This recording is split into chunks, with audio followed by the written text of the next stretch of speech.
Hey guys, what's up? It's me, Sarah. Welcome back to my channel. And before we get started with today's video, remember to give this video a big thumbs up, subscribe, and turn on post notifications. And without further ado, let's get on with the video. Today's video is going to be a thriller reading vlog. I'm going to be reading thriller books. And we are starting off with The Lies I Tell by Julie Clark. I've been wanting to read this one for a while and just haven't gotten around to it. But now is the time. This is a domestic thriller about a woman who was conned by another woman, and years later she gets her revenge on the con woman, or like she's trying to. And I am very excited to read this one, and let's just dive right in. I have started The Lies I Tell. I'm on page 15, and so far I am really enjoying it. What has happened is Meg is a con artist, and her goal is to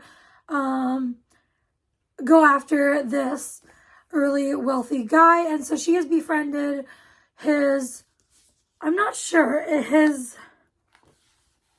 sister, wife, daughter, someone that he knows. And she is trying to get close to him and get his money and stuff. So that is what has happened so far. Obviously not much, but I am really enjoying it. I love the writing style. And I think, yeah, every chapter has been from Meg's perspective. Okay, no, the first chapter was Kat. And I'm really enjoying it. Let's go continue reading. I'm on page 103, and I am loving this book so far. It is so, so good. What has happened is basically Meg, she conned a teacher that went to her high school, the teacher that taught at her high school, and he groomed several of his students. So she was getting like her revenge and like justice for them.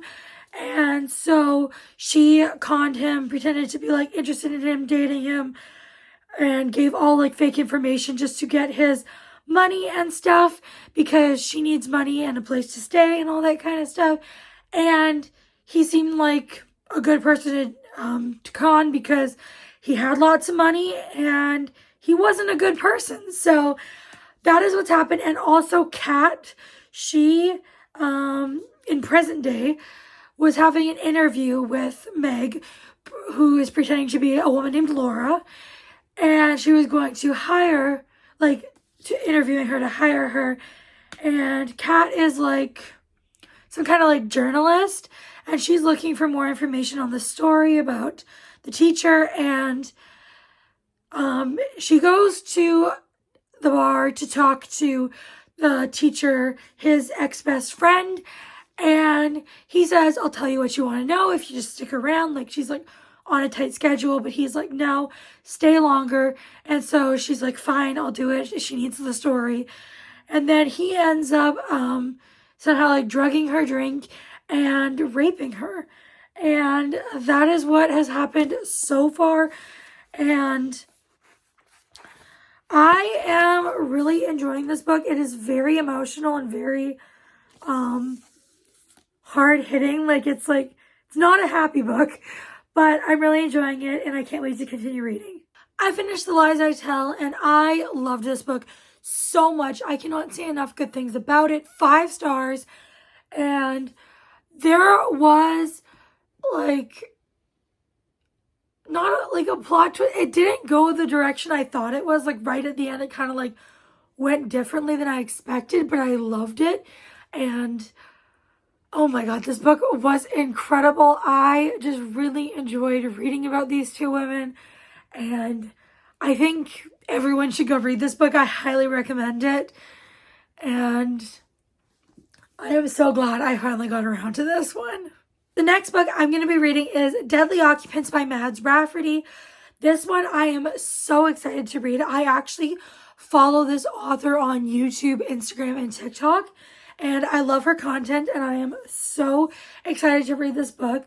So this one takes place on Halloween night at a haunted house with 4 women. And I'm just going to read a bit of the back. It says, do the dead ever truly stay dead, or are the shadows something to fear? And then the first paragraph of the synopsis is, a haunted house tour on Halloween night with 3 of her college best friends takes a twisted turn as Blair barely escapes with her life. The night may have ended, but the horrors are just beginning. I am so excited to read this one. It sounds so good. Haunted house stories, I haven't read too many, but I really am excited to. And I'm just so excited. So let's get into this book. I'm on page 48 of Deadly Occupants, and so far I'm really enjoying this book. What has happened is they went to a haunted house on Halloween night, and because one of her friends is obsessed with scary things and horror, and so they went, and this voice started talking to her, and it just kept saying her name, Blair, Blair, Blair. And so she was terrified. Her friends are all trying to say there's like a logical explanation, but she is terrified. And then she was, where was she? I think they were at, where they live. And they went down to the basement because they were watching a horror movie, and then the power went out. So they went down to the basement to check it out, and she heard the voice again just saying her name. And that is what has happened so far. But I'm really enjoying it. I love Blair's character and the writing is great. So let's go continue reading. I'm on chapter 17, which is page 164 of Deadly Occupants. And so far I am enjoying this book. And what has happened is there is this guy who I think is so sus. Our main character Blair has been on a couple dates with him, but he just happened to show up and ask her out of the blue. They've never spoken before. She doesn't even know who he is. And he just happens to stumble across her and ask her out, like literally right after what happened at the haunted house happened. And yeah, that is just so sus for me. And I don't know. I get a bad feeling about him. But what has happened is they have actually saged their place, trying to get rid of the evil spirits they think are there, and so far it has worked. Nothing creepy has happened since then, but it has only been like a day or two. But I am so excited to get back into reading, so let's go do just that. I finished Deadly Occupants. I gave it 5 stars. I loved this book so much. The twist I did see coming from the very beginning, but I loved it.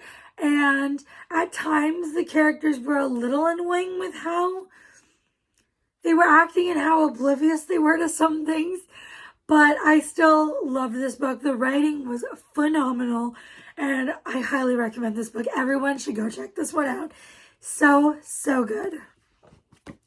And the last, not sure how many pages, the last 100 pages or whatever, so good, so intense. And I just could not stop reading. I read 250 pages or whatever of this book yesterday, and I just could not put it down. I love this one. Highly recommend. But that is going to be it for this video. If you made it this far, please leave a knife emoji because we read some thrillers. And hopefully you guys enjoyed this video, and I will see you guys all next time. Bye, everyone.